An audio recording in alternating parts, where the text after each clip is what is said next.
আজি মোৰ ল'ৰাটোৰ দ্বিতীয় বিবাহ আছিল। তাৰ প্ৰথম বিবাহৰ কথা আজিও মই পাহৰিবলৈ পৰা নাই, কাৰণ সেয়া এক অদ্ভুত ঘটনা আছিল। কিন্তু এইবাৰ মই নিশ্চিত আছিলোঁ যে বোৱাৰীয়ে মোৰ ল'ৰাটোৰ প্ৰতি বহুত যত্ন ল'ব।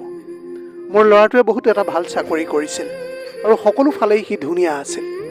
তদুপৰি সিয়েই আমাৰ পৰিয়ালটোৰ একমাত্ৰ উত্তৰাধিকাৰী আছিল। সকলোৱে তাক বহুত ভাল পাইছিল। গতিকে তাৰ দ্বিতীয়খন বিবাহো কাৰোৰে বাবে আচহুৱা যেন লগা নাছিল।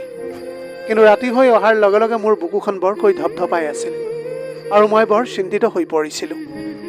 মোৰ ছোৱালীজনীও মোৰ মনোভাৱ জানিছিল আৰু তাইও মোৰ দৰে চিন্তিত হৈ মোক কৈছিল, যদি আগৰ দৰে হয় তেন্তে কি হ'ব মা? মই তেতিয়া তাইক ধমক দিছিলোঁ, তইনো এতিয়া কি অমংগলীয়া কথাবিলাক কৈ আছ বুলি। কিন্তু ভিতৰি ভিতৰি ময়ো ভয় খাইছিলোঁ। ইতিমধ্যে সকলো আলহী আহি পালেহি। যোৱাবাৰ কৰোণা মহামাৰীৰ বাবে আমি ইমান মানুহক মাতিব পৰা নাছিলোঁ। কিন্তু এই বিয়ালৈ সকলো পৰিয়াল আত্মীয় আহিছিল। সকলোৰে মনবোৰ অতি উৎসাহী আছিল, কিয়নো আগৰ বিয়াৰ কথা বহুতেই নাজানিছিল আৰু এইটোও নাজানিছিল যে ল'ৰাই কিয় দ্বিতীয় বিবাহত বহিব লগা হ'ল। মোৰ ল'ৰাটোক এইবাৰ মই সুখী যেন দেখিছিলোঁ, কাৰণ তাৰ এই পত্নী প্ৰথম পত্নীতকৈ বয়সত সৰু আৰু বেছি ধুনীয়া আছিল। গতিকে তাইও সুখী হ'ব যেন লাগিছিল। বেছিভাগ অতিথি আমাৰ ঘৰতে আছিল। বাহিৰত অনুষ্ঠান আৰু নাচ গান চলি আছিল। সকলোৱে নাচি বাগি ফূৰ্তি কৰিছিল। মোৰ বাইদেউক মই কৈছিলোঁ কইনা চহৰৰ পৰা আহিছে আৰু তাই বৰ ভাগৰুৱা হৈ গৈছে। গতিকে তাইক এতিয়া জিৰণি ল'বলৈ ল'ৰাৰ কোঠাটোলৈকে পঠিয়াই দিয়া। বাইদেৱে কৈছিল যে বিয়া হৈছে যেতিয়া অলপ কষ্ট হ'বই আৰু গাত তেজবল থকা ছোৱালী এজনী চাহ কফি খাওঁ সতেজ হৈ পৰিব। মই ক'লোঁ কালিলৈ ৰাতিপুৱাৰে পৰা ৰিচিপশ্যন আছে, বেচেৰীজনী ভাগৰি পৰিব। বাইদেৱে ক'লে আজিকালি ছোৱালী কোনো ইমান দুৰ্বল নহয়। মই ক'লোঁ নহয় বাইদেউ, তাইক মোৰ ল'ৰাৰ ৰুমলৈ পঠিয়াই দিওঁ। এতিয়া ৰাতি প্ৰায় 12 বাজিবৰ হ'ল। ৰাতিপুৱালৈ পুনৰ সাজু হ'বলৈ লাগিব। এই বুলি কৈ মই কইনাজনীক সকলোৰে মাজৰ পৰা উঠাই আনিলোঁ আৰু ল'ৰাৰ কোঠালৈ নি মই ওচৰতে বহি ক'লোঁ, ৰীমা, আজিৰ পৰা তুমি পৰিয়ালৰ জ্যেষ্ঠ বোৱাৰী হ'লা। তুমি বৰ ধৈৰ্যশীল ছোৱালী, সেইবাবেই তোমাক আমি সকলোৱে পচন্দ কৰি আনিছোঁ। চোৱা, এটা কথা তোমাক কওঁ, কেতিয়াবা বৈবাহিক জীৱনত আমি ভাল নোপোৱা কিছুমান ঘটনা ঘটিব পাৰে, কিন্তু মোৰ বিশ্বাস আছে যে তুমি এই সকলোবিলাক ধৈৰ্য সহকাৰে সেইবিলাক মানি ল'বলৈ পাৰিবা। তেতিয়া কইনাজনীয়ে কৈছিল, আপুনি কি কৈ আছে মই একো বুজিব পৰা নাই। মই ক'লোঁ, মোৰ ল'ৰাই যদি কিবা এটা বেয়াকৈ বা টানকৈ তোমাক কয় তেন্তে তাৰ কথাত তুমি গুৰুত্ব নিদিবা। কথাবোৰ ৰুমৰ ভিতৰতে গোপনে ৰাখি ৰাতিপুৱা মোক ক'বা। মই তোমাৰ সকলো সমস্যাৰ সমাধানৰ চেষ্টা কৰি যাম। মই কোৱা কথাবোৰ শুনি তাই অলপ নাৰ্ভাছ হৈ পৰিল যদিও তাই ক'লে যে ঠিক আছে, মই য'ত পৰো নাস্তি চেষ্টা কৰি যাম। এতিয়া এইখন ঘৰৰ সন্মানৰ লগত মোৰো সন্মানটো জড়িত হৈ আছে। কইনাজনীৰ পিঠিত মৰমেৰে হাত বুলাই মই ওলাই আহিলোঁ। ইতিমধ্যে আলহী অতিথি সকলোৱে কোঠাৰ বিচনাসমূহত শুই পৰিছিল। খন্তেক আগলৈকে হুলস্থুল হৈ থকা পৰিৱেশটো একেবাৰে শান্ত হৈ পৰিছিল। ময়ো নিজৰ বিচনাত পৰিলোঁগৈ যদিও মোৰ টোপনি অহা নাছিল। বিশেষকৈ পূৰ্বৰ ঘটনাবোৰ কথা মনলৈ বাৰে বাৰে আহিবলৈ ধৰিছিল। মোৰ চকুটো সঘনে ৱাল ঘড়ীটোলৈকে গৈ আছিল। কেনেকৈ সোনকালে ৰাতিপুৱা হয় তাৰেই চিন্তাত মই ডুবি আছিলোঁ। কিন্তু পাছ ৰাতি প্ৰায় 3 বজাৰ লগে লগে মই ডাঙৰ এটা চিঞৰ শুনিবলৈ পালোঁ। মোৰ বুকুখন চিৰিংকৈ মাৰিলে। মই গম পালোঁ যে চিঞৰটো মোৰ ল'ৰাৰ কোঠাৰ পৰাই আহিছে। বিচনাৰ পৰা ঘপকৈ উঠি বহি পৰিলোঁ। তাৰপিছত তাই বাৰে বাৰে চিঞৰিবলৈ আৰম্ভ কৰিছিল। সেই ছোৱালীজনী কোন হ'ব পাৰে মোৰ আৰু বুজিবলৈ বাকী নাথাকিল। গতিকে মই দৌৰি গৈ ল'ৰাৰ শুৱনি কোঠাৰ দুৱাৰমুখ পালোঁগৈ। ইপিনে চিঞৰ শুনি আলহীও 2-এজন উঠি আহিল। হঠাতে মোৰ ল'ৰাৰ কোঠাৰ দুৱাৰখন খোল খালে আৰু মোৰ ছোৱালীজনী পাগলৰ দৰে চিঞৰি চিঞৰি বাহিৰলৈ দৌৰি গ'ল। আনকি সেইটো সময়ত তাই গমেই পোৱা নাছিল যে তাইৰ গাত যে চাদৰো নাছিল। তাই ঘৰৰ পৰা দৌৰি ওলাই যাবলৈ বিচাৰিছিল যদিও মই আৰু আত্মীয় 2-4গৰাকীয়ে যেনে তেনে তাইক ধৰি আনি বহুৱাই মৰমেৰে সুধিলোঁ যে কি হৈছে বোৱাৰী, তুমি এতিয়া এনে কিয় কৰিছা? কিন্তু তাই উত্তৰ দিব পৰা নাছিল আৰু চিঞৰি চিঞৰি অজ্ঞান হৈ পৰিল। কোনোবাই পানী আনি তেওঁৰ চকুত ছটিয়াই দিলে যদিও তাইৰ চেঞ্চ নাছিল। মাথো খুব কঁপিছিল তাই। ততাতৈয়াকৈ তাইক হস্পিটেললৈ লৈ যোৱা হ'ল, যদিও বেচেৰী ছোৱালীজনীয়ে কোনো কাৰণতে চেতনা ঘূৰাই পোৱা নাছিল। উপায় নাইকিয়া হৈ মই এতিয়া তাইৰ মাক দেউতাকক ফোন কৰিলোঁ।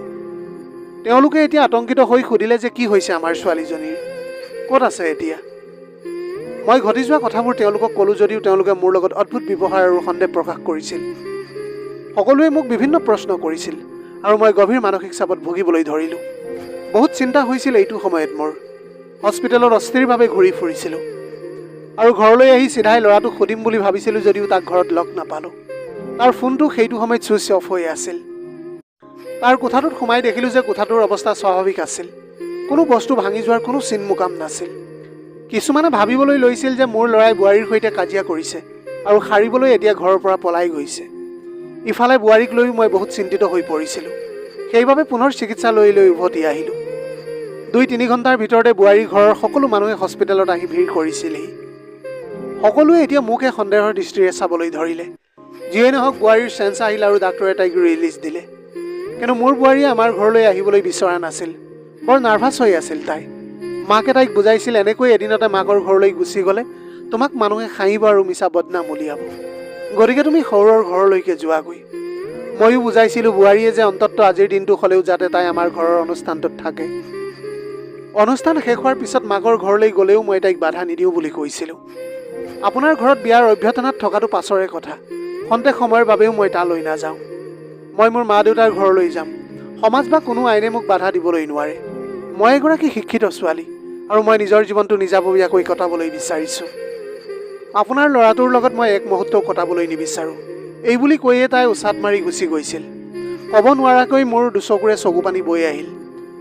ইতিমধ্যে মোৰ ল'ৰা হৃদয়ৰ প্ৰথম বিয়া হোৱাৰ সময়ত এনে ঘটনাই ঘটিছিল। মোৰ প্ৰথম বোৱাৰীজনী তাই মোৰ বৰ প্ৰিয় ছোৱালী আছিল। তাই মোৰ ছোৱালীজনীৰ বান্ধৱী আছিল আৰু তাই মোৰ ল'ৰা হৃদয়ক সঁচাকৈ বহুত ভাল পাইছিল। অতি ধনী ঘৰৰ ছোৱালী আছিল তাই। দেখাই শুনাই দেখিবলৈ বহুত ধুনীয়া আছিল। মাজে মাজে মোৰ ছোৱালীজনীৰ লগত তাই আমাৰ ঘৰলৈ আহিছিল। কেইদিনমানৰ ভিতৰতে মোৰ এনে লাগিল যেন তাই হৃদয়ক ভাল পাবলৈ আৰম্ভ কৰিছে। ময়ো সিহঁতৰ সম্পৰ্কক বাধা নিদি এদিন তাইৰ মাক দেউতাকক বিয়াৰ প্ৰস্তাৱটো দিলোঁ। তেওঁলোকেও না নকৰিলে। সোনকালে দুয়োৰে বিয়াখন পাতি দিলোঁ। কিন্তু বিয়াৰ পিছত ফুলশয্যাৰ নিশা তাইৰ লগত সেই একে ঘটনাই ঘটিল, যিটো আজি ঘটিছিল। সেইদিনা ৰাতি তাই চিঞৰি চিঞৰি কোঠাটোৰ পৰা দৌৰি ওলাই আহিল আৰু পিছত মোৰ ল'ৰাৰ মুখখনো চাবলৈ অস্বীকাৰ কৰিলে। সকলোৱে তাইক বহুত বুজাইছিল যদিও ইতিমধ্যে তাইৰ হৃদয়ৰ লগত সংসাৰ কৰিবলৈ মান্তি নহ'ল। ছোৱালীজনীৰ দেউতাকে বাৰে বাৰে কৈছিল যে হৃদয়ৰ লগত কথা পাতিব তেওঁলোকে। ছোৱালীজনীক তেওঁলোকে কি কৰিলে সুধিব। এতিয়া সি ঘৰলৈ উভতি অহাত সকলোৱে তাক বিভিন্ন প্ৰশ্ন কৰিলে, কিন্তু সি মুখেৰে এষাৰো মাত মতা নাছিল। সকলোৱে তাক বিভিন্ন প্ৰশ্ন সুধি সুধি এতিয়া ভাগৰুৱা কৰি দিছিল। অৱশেষত ছোৱালীজনীৰ পিতৃ মাতৃয়ে হৃদয়ক গালি গালাজ পাৰি ভাবুকি দি আঁতৰি গুচি গৈছিল। লগতে ছোৱালীজনীকো তেওঁলোকৰ লগত লৈ গুচি গৈছিল। ছোৱালীজনীৰ জীৱন ধ্বংস কৰাৰ লগতে তেওঁলোকৰ মান সন্মান সকলো শেষ কৰি দিয়া হ'ল। এইবুলি তেওঁলোকে এতিয়া ক্ষোভ প্ৰকাশ কৰি আইনীভাৱে বিবাহ বিচ্ছেদ কৰাই দিলে। মানুহৰ সকলো অপমান মই এতিয়া অকলে সহ্য কৰিব লগা হৈছিল। ঘৰত গোট খোৱা মানুহবোৰে ল'ৰাৰ লগতে মোকো বহুত অপমান কৰিছিল। ছোৱালীজনীৰ মাকে নিজকে নিয়ন্ত্ৰণ কৰিব পৰা নাছিল। তেওঁ চিঞৰি চিঞৰি মোক কৈছিল যে তেওঁৰ ছোৱালীজনীৰ কি দুখ আছিল, আজি তাইৰ জীৱনটো একেবাৰে ধ্বংস হৈ গ'ল বুলি। এই সকলোবোৰ কথাৰ উত্তৰ এতিয়া মোৰ হাতত নাছিল।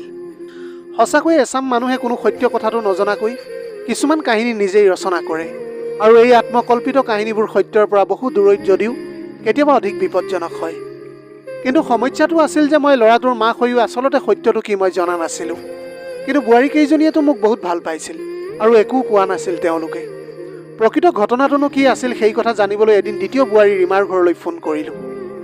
ৰীমাৰ মাকে ফোনটো তুলি লৈছিল আৰু মই সুধিলোঁ যে ৰীমা ভালে আছেনে। মোৰ মাতটো শুনাৰ লগে লগে যেন তেওঁৰ খং উঠিল আৰু তেতিয়া খঙেৰে ক'লে যে মোৰ ছোৱালীজনী এতিয়াও সুস্থ হৈ উঠা নাই।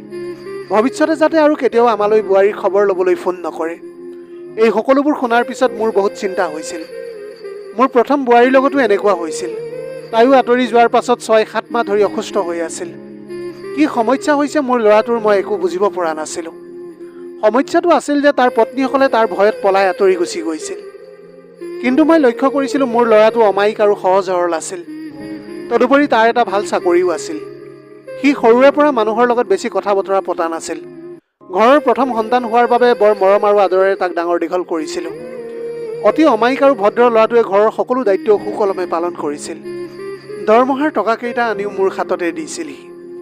কোনোদিনেই নিচাগ্ৰস্ত বস্তুৰ প্ৰতি তাৰ কোনো আকৰ্ষণ নাছিল।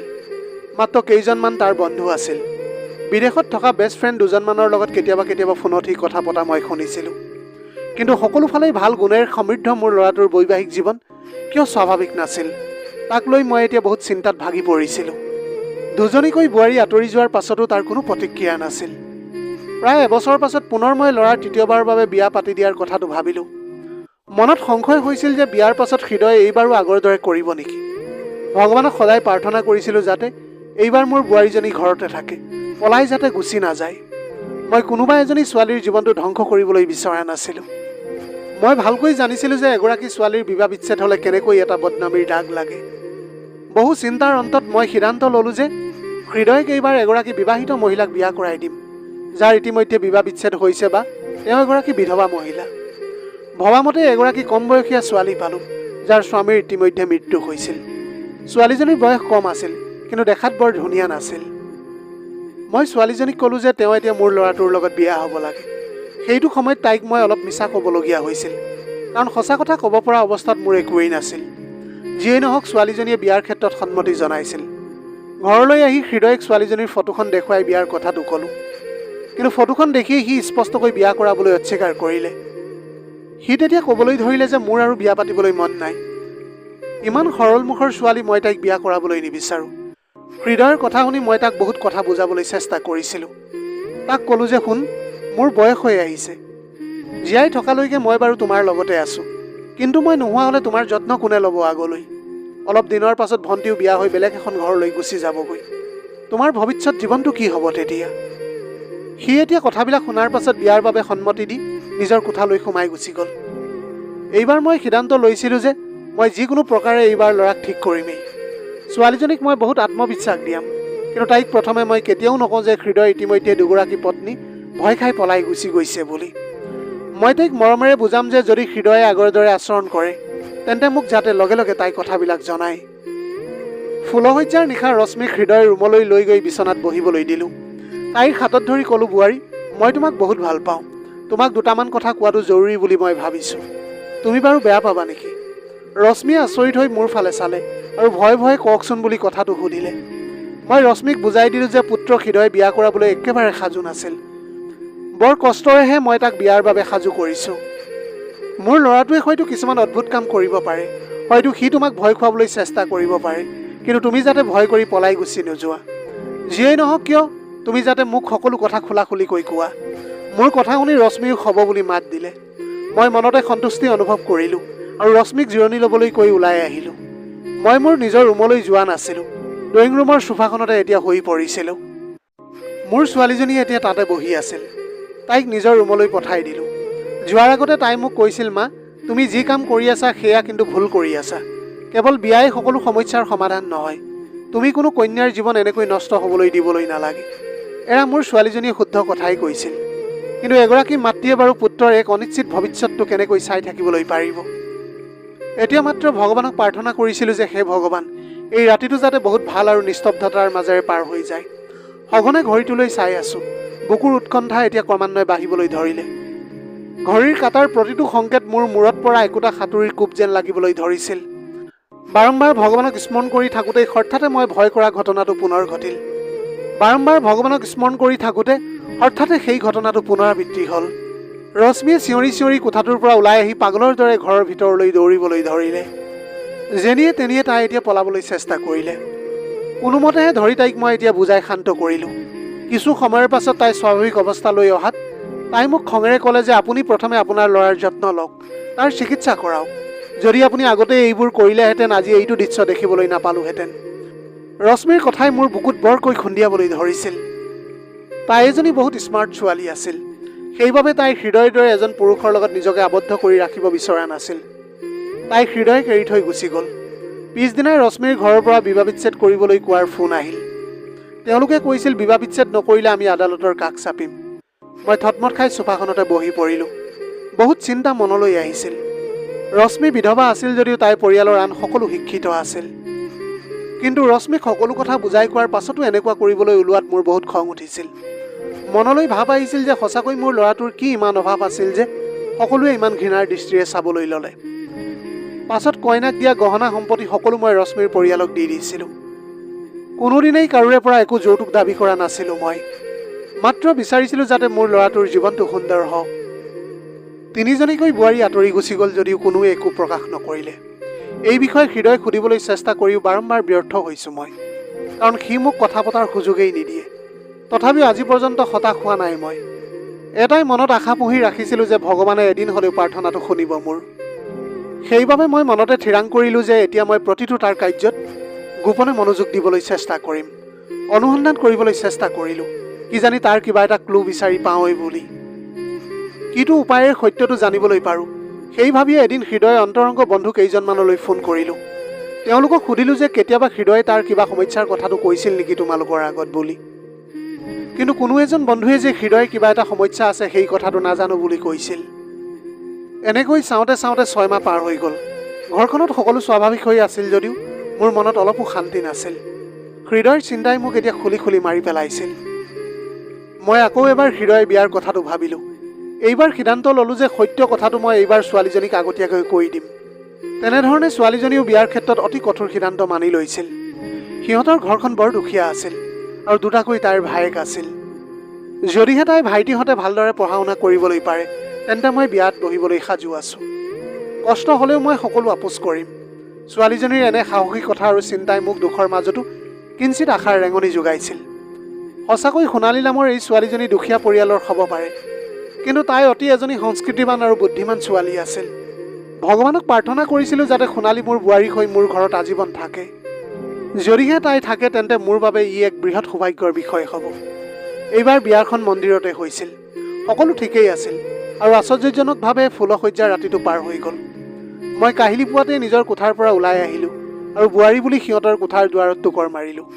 কিন্তু কোনেও দুৱাৰখন খুলি নিদিলে। দেখিলোঁ বাহিৰৰ পৰা বন্ধ হৈ আছে তলাটো। মোৰ মনত স্বাভাৱিকতে ভয় আৰু শংকাৰ সৃষ্টি হ'ল। মই এতিয়া লৰালৰিকৈ দ্বিতীয় এপাত চাবি আনি কোঠাটোৰ দুৱাৰখন খুলিলোঁ। কিন্তু এয়া কি? ভিতৰৰ দৃশ্যটো দেখি মই আচৰিত হৈ গ'লোঁ। মোৰ বোৱাৰীজনী অচেতন হৈ কোঠাটোৰ মজিয়াতে পৰি আছিল। কোঠাত তেতিয়া হৃদয়ক দেখা নাপালোঁ। হয়তো সি চাগৈ বাথৰুমত আছিল। মই খৰধৰকৈ ডাক্তৰক ফোন কৰি মাতিলোঁ। ডাক্তৰে আহি সকলো চাই মেলি ক'লে যে বোৱাৰীজনীয়ে ভয় খোৱাৰ বাবেই এনেদৰে অজ্ঞান হৈ পৰি আছে। ডাক্তৰে ক'লে যে সোনকালে তেওঁৰ চেঞ্চ আহিব, আপুনি চিন্তা কৰিব নালাগে। কিন্তু চেতনা পোৱাৰ লগে লগে তাই আগৰ বোৱাৰীকেইজনীৰ দৰে চিঞৰি চিঞৰি বাহিৰলৈ ওলাই আহিছিল। কোনোমতেহে তাইক মই ধৰি চকীখনতে বহুৱাই বুজাবলৈ ধৰিলোঁ। মই ক'লোঁ, তুমি একো ভয় নকৰিবা, মাত্ৰ তোমাৰ মা দেউতাক একো নক'বা, সকলো চম্ভালিম মই।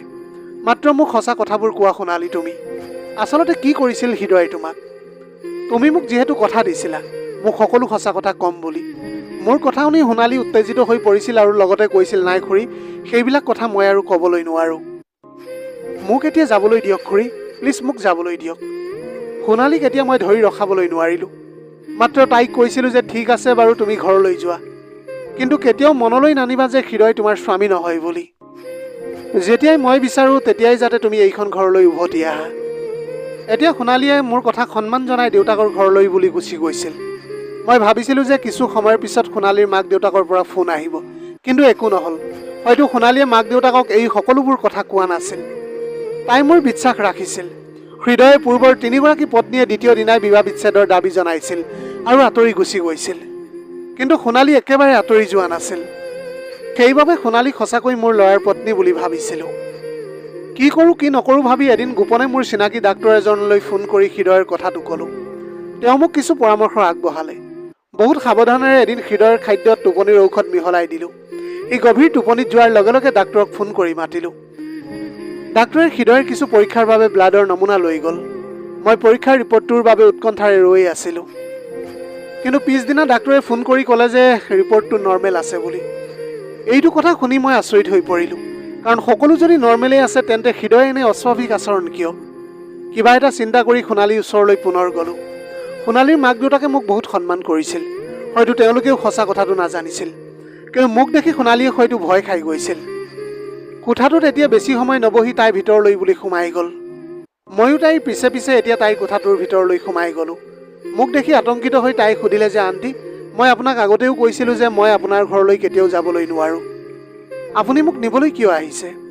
মই সোণালীক মোৰ কাষতে বহুৱাই ক'লোঁ, তুমিয়ে মোৰ ল'ৰাৰ ভৱিষ্যত জীৱন আৰু মোৰ সমস্ত আশাৰ ৰেঙনি। আচলতে তুমিহে মোক সঁচা কথাবিলাক ক'বলৈ পাৰিবা। এগৰাকী অসহায় মাতৃৰ কাতৰ আহ্বানক তুমি অনাদৰ নকৰিবা সোণালী। মোৰ দুচকুৰ চকুপানী আৰু আশা ভৰা মুখখন দেখি সোণালীয়ে মোৰ হাত দুখন সাৱটি ধৰিছিল। তাই কৈছিল, আণ্টি, মই একেবাৰে অসহায়, মোক এনেদৰে আপুনি হাতযোৰ নকৰিব।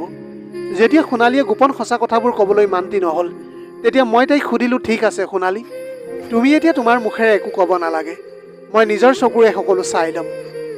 মাত্ৰ তুমি মোক সহায় কৰিব লাগিব।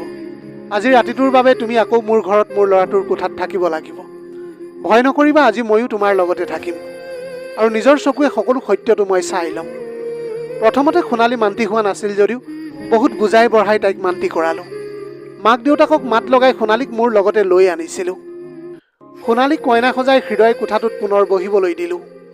লগতে হৃদয়ক ফোন কৰিলোঁ যে আজি সোনকালে ঘৰলৈ আহিবা বুলি। মই পেহীৰ ঘৰলৈ যাম। পেহীৰ স্বাস্থ্যটো বৰ বেয়া। আজি ৰাতি মই তাতেই থাকিব লাগিব। মোৰ কথা শুনাৰ পিছত হৃদয় হ'ব বুলি উত্তৰটো দি ফোনটো বিচ্ছিন্ন কৰি দিলে। মই আজি হৃদয়ৰ কোঠাত লুকাই আছিলোঁ। সোণালী তেতিয়া বিচনাখনতে বহি আছিল। অলপ পিছতে দুৱাৰখন খোল খালে আৰু হৃদয় সোমাই আহিল। বৰ কষ্টৰে সাৱধানেৰে মই লুকাই থাকিবলগীয়া হৈছিল। সি এতিয়া কোঠাটোত সোমাই বেগটো থৈ একো নোকোৱাকৈ বাথৰুমলৈ গুচি গ'ল। সোণালীয়ে ভয়ে ভয়ে বহি আছিল। এনে লাগিছিল যেন তাই এইমাত্ৰ উঠি পলাইহে গুচি যাব। আগন্তুক পৰিস্থিতিৰ বাবে ময়ো সাজু হৈ আছিলোঁ। হঠাতে বাথৰুমৰ পৰা কোনোবা আহি ৰুমত সোমোৱা যেন লাগিবলৈ ধৰিল। কিছু মহিলাৰ দৰে অদ্ভুত মাত আৰু চিঞৰ বাখৰবোৰ ভাঙি আহিবলৈ ধৰিলে। বিচনাৰ পৰা নামি সোণালী থিয় হৈ গ'ল। তাই ভয়তে এতিয়া কঁপিবলৈ ধৰিছিল। ময়ো ভয় খাই গৈছিলোঁ আৰু বোবা হৈ পৰিছিলোঁ। ভাবিছিলোঁ হৃদয়টো ভিতৰলৈ গৈছিল। তেনেহ'লে মহিলাৰ মাত কিয় আহিছে? তেনেতে হৃদয় ভিতৰলৈ সোমাই আহিল আৰু হৃদয়ক দেখাৰ লগে লগে সোণালী প্ৰায় অজ্ঞান হৈ পৰিল। হঠাতে হৃদয়ৰ আচৰণ একেবাৰে সলনি হৈ গ'ল। মহিলাৰ কাপোৰ পিন্ধিছিল, অতি ভয়ংকৰ মেকআপ কৰিছিল। এতিয়া তাৰ কণ্ঠৰ পৰা ছোৱালীৰ দৰে মাত ভাঙি আহিবলৈ ধৰিছিল। সি তেতিয়া কৈছিল যে তোক মোৰ জীৱনলৈ ঘূৰি আহিবলৈ মানা কৰিছিলোঁ। মোৰ কথা এতিয়া তই কিয় নুশুনিলি? এটা পৈশাচিক হাঁহি মাৰি সোণালীৰ ফালে সি আগবাঢ়িবলৈ ধৰিলে। ময়ো সাহসেৰে ওলাই আহি হৃদয়ক ৰখাবলৈ চেষ্টা কৰিছিলোঁ। মোৰ সাহসতে সোণালীও তাক বাধা দিবলৈ চেষ্টা কৰিলে। মই ক'লোঁ, হৃদয়, তোমাৰ কি হৈছে? তুমি মোৰ ল'ৰা, শিক্ষিত সচেতন এজন যুৱক। তুমি এইবিলাক কি পাগলামি কৰিবলৈ ধৰিছা? সি তেতিয়া নাৰীৰ কণ্ঠৰে কৈছিল যে কোন হৃদয়?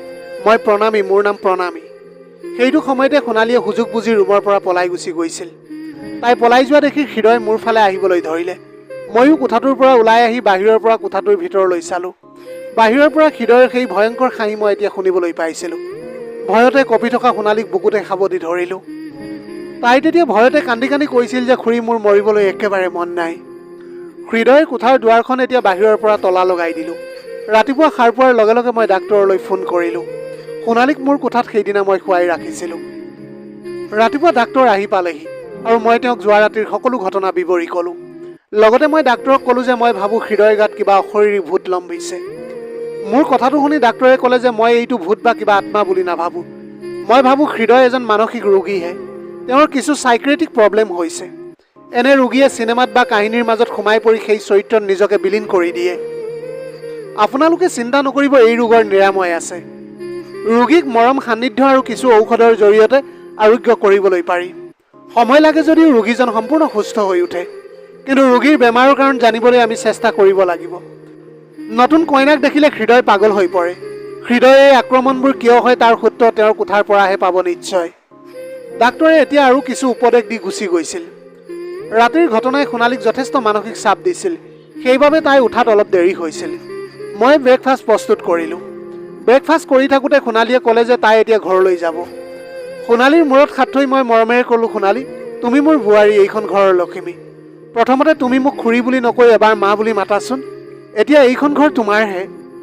সোণালীয়ে ক'লে যে এই সকলোবোৰ দেখাৰ পিছত মই কেনেকৈ ইয়াত থাকিবলৈ পাৰিম। মই তেতিয়া সোণালীক ক'লোঁ, মই কিছু সময়ৰ আগতে ডাক্তৰৰ লগত সকলো কথা পাতিলোঁ। মাত্ৰ অলপ মৰম আৰু যত্ন ল'লেই হৃদয় সম্পূৰ্ণ ভাল হৈ উঠিব। আমি দুয়ো তেওঁক যি কৰিব লাগে সেইখিনি কৰিম। হৃদয় এটা বৰ ভাল ল'ৰা সোণালী, সি তোমাক বহুত মৰমত ৰাখিবলৈ পাৰিব। এতিয়া এবাৰ হ'লেও তুমি মোক মা বুলি মাতাচোন। মোৰ কথাষাৰে হয়তো সোণালীৰ হৃদয়খন চুই গৈছিল। তাই চকুপানী মচি হাঁহি মোক মা বুলি মৰমতে সাৱটি ধৰিছিল। আৱেগত মোৰো দুচকুৰে চকুপানী ওলাই আহিল। ৰাতিপুৱা 10 মান বজাত হৃদয় কোঠাৰ দুৱাৰখনত টোকৰৰ শব্দ হ'ল। চাবি পাত লৈ মই দুৱাৰখন খুলি দিলোঁ। সোণালীক মোৰ ৰুমলৈ পঠিয়াই দিছিলোঁ। তাই ধুনীয়াকৈ সাজ পোছাক পিন্ধি ওলাই আহিছিল। মোক দেখি সি অলপ অসন্তুষ্টিৰে ক'লে, মা, মোৰ দুৱাৰখন কোনে বাহিৰৰ পৰা তলা মাৰি থৈছিল? অফিচলৈ যাবলৈ আজি দেৰি হৈ গ'ল। মই বিশেষ একো নকৈ তাক সোনকালে গা ধুই আহিবলৈ ক'লোঁ আৰু ব্ৰেকফাষ্ট মই ৰেডি কৰি আনোগৈ বুলি পাকঘৰলৈ গুচি গ'লোঁ। হৃদয় ব্ৰেকফাষ্ট কৰি চাকৰিলৈ ওলাই যোৱাৰ পাছতে সোণালী আৰু মই তাৰ কোঠাত সোমাই হৃদয়ে বেমাৰ ক্লু বিচৰাত লাগিবলৈ ধৰিলোঁ। এফালৰ পৰা বস্তুবিলাক চাই যাওঁতে বিচনাৰ তুলিৰ তলত কেইখনমান কিতাপ দেখিবলৈ পালোঁ। সেইকেইখন দেখাৰ পিছত মোৰ সন্দেহ উপজিবলৈ ধৰিল। কিতাপসমূহ উলিয়াই আনি দেখিলোঁ যে একেটা খণ্ডৰে সকলো কিতাপ খণ্ড খণ্ডকৈ আছিল। আমি দুয়োৱে এতিয়া কিতাপবিলাক পঢ়াৰ পিছত গম পালোঁ যে কিতাপৰ মূল নায়িকাৰ নাম আছিল প্ৰণামিকা। যিগৰাকী ছোৱালীক বিয়াৰ ফুলশয্যাৰ নিশাই স্বামীয়ে তাইক কোঠাটোৰ পৰা গতিয়াই উলিয়াই দিছিল। ঠিক পিছদিনাই সেইজন ব্যক্তিয়ে অন্য এগৰাকী কইনাক লৈ আহিছিল পত্নী সজাই, যাৰ বাবে প্ৰণামী ক্ৰমান্বয়ে মানসিকভাৱে অসুস্থ হৈ পৰিছিল। শেষত এনেকুৱা হ'লগৈ যে প্ৰণামীয়ে কোনো ন কইনাক দেখাৰ লগে লগে আক্ৰমণ কৰিবলৈ ধৰিলে। সেইবাবে প্ৰণামীৰ শহুৱে শাহুৱেকে তাইক পাগল বুলি ভাবি মাতৃগৃহলৈ পঠিয়াই দিছিল। আৰু এনেকৈ এদিন পথত ঘূৰি ফুৰোঁতে এইগৰাকী ছোৱালীৰ মৃত্যু হ'ল। কিতাপসমূহৰ সাৰাংশ দেখি সোণালী আৰু মই আচৰিত হৈ পৰিছিলোঁ। ডাক্তৰক ফোন কৰি এতিয়া মই সকলো কথা ক'লোঁ। ডাক্তৰে ক'লে যে চিন্তা নকৰিব, মই আপোনাক কিছুমান ঔষধ দিম, সেয়া বুদ্ধিৰে হ'লেও তাক খুৱাব লাগিব। আৰু সেই খণ্ডৰ যিমানবিলাক কিতাপ আছে সকলো তাৰ কোঠাৰ পৰা এতিয়া বাহিৰ কৰি পেলাই দিয়ক। ডাক্তৰৰ পৰামৰ্শ মতে এতিয়া সোণালীয়ে সকলোবিলাক কাম কৰি গ'ল। এনেকৈ আমাৰ চেষ্টাৰ ফলতেই লাহে লাহে হৃদয় সুস্থ হ'বলৈ ধৰিলে। সোণালীয়ে হৃদয়ৰ সন্মুখত অতি সহজ সৰল পোছাক পিন্ধিবলৈ ধৰিছিল আৰু মৰমেৰে ব্যৱহাৰ কৰিবলৈ ধৰিলে তাক। প্ৰায় এমাহমানৰ পাছতে হৃদয়ে আচৰণবিলাক সলনি হ'বলৈ ধৰিলে। তাৰ চকুত সোণালীৰ প্ৰতি থকা মৰম মই দেখিবলৈ পালোঁ, কাৰণ সোণালীয়ে যিফালেই গৈছিল সেইফালে হৃদয়ে এতিয়া চাই থাকিছিল। এনেদৰেই দুমাহ পাৰ হৈ গৈছিল। হৃদয়ক মই সকলো ফালেই স্বাভাৱিক যেন দেখিবলৈ ধৰিলোঁ। মুক্ত মনেৰে সি আমাৰ লগত কথা পাতিছিল, একেলগে খাইছিল, হাঁহিবলৈ ধৰিছিল। কিন্তু সোণালী এতিয়াও মোৰ লগতে মোৰ ৰুমতে শুইছিল। মনতে ভাবিছিলোঁ সদায় এনেদৰে থাকিলেতো নহ'ব, কাৰণ মোৰ সম্পূৰ্ণ আস্থা আছিল যে, বিশ্বাস হৈছিল যে এতিয়া হৃদয় সম্পূৰ্ণৰূপে সুস্থ হৈ উঠিছে। এদিন সোণালীক মাতি ক'লোঁ যে, সোণালী, আজি তুমি জীৱনৰ পথত এখোজ আগুৱাই যাবই লাগিব। ইয়াৰ পিছতে তোমাৰ জীৱনলৈ নামি আহিব কেৱল সুখৰ বৰষুণ। সোণালীয়ে মোৰ কথাটো বুজি নাপাই মোৰ ফালে চাবলৈ ধৰিলে। তাৰপিছত মই তাইক বুজাই দিলোঁ যে, বোৱাৰী, আজি তুমি হৃদয়ৰ কোঠাত ন কইনা হৈ বহি থাকিব লাগিব। হয়তো মোৰ কথা শুনি সোণালীয়ে ভয় খাইছিল যদিও তাৰপিছত সোনকালে তাই সন্মত হ'ল। হয়তো তাইও নিশ্চিত হৈ পৰিছিল যে হৃদয়ে এতিয়া সম্পূৰ্ণ সুস্থ হৈ উঠিছে। তথাপিও তাইক মই কৈছিলোঁ যে, তুমি ভয় নকৰিবা, দুৱাৰ কাষতে মই থিয় হৈ থাকিম। ফুলশয্যাৰ নিশাৰ দৰে সেইদিনা বিচনাখনো তাই বৰ ধুনীয়াকৈ সজাই ৰাখিছিল। অলপ পিছতে হৃদয় আহিল আৰু মুখ হাত ধুই আহাৰ খাবলৈ ধৰিলে। আহাৰ খাই থাকোঁতে সি চকুৱে ইফালে সিফালে কিবা এটা চাবলৈ বিচাৰি ফুৰিছিল। হৃদয়ে কি চাবলৈ বিচাৰিছে ময়ো ভালকৈ বুজি পাইছিলোঁ, কিন্তু মই নজনাৰ ভাও ধৰিলোঁ। কিছু সময়ৰ পাছত সি নিজেই সুধিলে, মা, সোণালীক আজি দেখোন দেখাই নাই যে, তাই ক'ৰবালৈ গৈছে নেকি? মই কিবা এটা কোৱাৰ আগতেই ভনীয়েক জ্যোতিয়ে উত্তৰ দিলে, দাদা, বৌচোন তোমাৰেই আৰু তোমাক এৰি থৈনো ক'লৈ যাব? মই তেতিয়া মৰমেৰে ক'লোঁ যে, শুন, তুমি নিজৰ কোঠালৈ যোৱা, তাৰ পিছতে তুমি উত্তৰটো পাই যাবা। হৃদয় ভাত খোৱাৰ পাছত নিজৰ ৰুমলৈ বুলি গ'ল। যিমান হ'লেও আগৰ দৰেই বুকুখন মোৰ ধপধপাই আছিল। মাত্ৰ ভগৱানক স্মৰণ কৰিছিলোঁ। খন্তেক পাছতে মই সিহঁতৰ কোঠাৰ দুৱাৰত কাণ পাতি ভিতৰত কিবা হৈছে নেকি বুলি শুনিবলৈ চেষ্টা কৰিলোঁ, কিন্তু কোঠাৰ ভিতৰতো সম্পূৰ্ণ শান্ত হৈ আছিল। কিন্তু অলপ সময়ৰ ভিতৰতে সোণালী আৰু মোৰ ল'ৰা হৃদয়ক মই বিচাৰি পালোঁ। সিহঁতে প্ৰেমৰ সাগৰত ডুব যোৱাৰ ফুচফুচনি মই শুনিবলৈ পালোঁ। ভগৱানক অশেষ ধন্যবাদ জনোৱাৰ লগতে ক'ব নোৱাৰাকৈ মোৰ মুখত এটা হাঁহি ফুটি উঠিছিল আৰু চকুৰে আনন্দৰ অশ্ৰু নিগৰি আহিছিল। নিজৰ কোঠালৈ আহি শুই পৰিলোঁ। ৰাতিপুৱা মোৰ শুই উঠা অলপ দেৰি হ'ল। হয়তো যোৱা নিশা প্ৰশান্তিৰ নিদ্ৰাই মোক আঁকোৱালি লৈছিল। পাকঘৰলৈ সোমাই গৈ দেখিলোঁ যে সোণালীয়ে ইতিমধ্যে ব্ৰেকফাষ্ট প্ৰস্তুত কৰি আজৰি হৈ আছে। মোক দেখি তাই এটা লাজকুৰীয়া হাঁহিৰে সকলো ঠিকেই আছে বুলি ইংগিত দিলে। তাইৰ কপালত মৰমেৰে এটা চুমা খাই ক'লোঁ, সোণালী, তুমি মোৰ লখিমী ছোৱালী, ইমান সোনকালে কিয় উঠিলা? সোণালীয়ে লাজ লাজকৈ কৈছিল, হৃদয় চাহ খাওঁ বুলি কৈছিল মা, সেইকাৰণে সোনকালে উঠিলোঁ। পাকঘৰৰ পৰা ওলাই আহি চকু দুটা মুদি চোফাখনতে বহিলোঁ। এতিয়া দীৰ্ঘদিনীয়া এটা যন্ত্ৰণা আৰু সংগ্ৰামৰ উৰপৰাত ঈশ্বৰক অন্তৰৰ পৰা সেৱা যাচিলোঁ। প্ৰিয় দৰ্শক, এয়াই আছিল আজিৰ কাহিনীৰ ভাগ। যদিহে ভিডিঅ'টি ভাল লাগিল তেনেহ'লে লগৰ বন্ধু বান্ধৱীসকলৰ মাজত শ্বেয়াৰ কৰিবলৈ নাপাহৰিব। আপোনালোকৰ গোটেই জীৱনটো হাঁহিৰে উপচি পৰক। পাৰিলে দুখীয়াজনক অলপ সহায় কৰিবলৈ চেষ্টা কৰিব। আপোনালোকৰ অকণমান সঁহাৰিয়ে যদি কোনোবা এজন দুখীয়াৰ জীৱনটো সলনি কৰিবলৈ পাৰে, তাতকৈ পুণ্যৰ কাম আৰু এইখন পৃথিৱীত একোৱেই হ'ব নোৱাৰে। Have a nice day.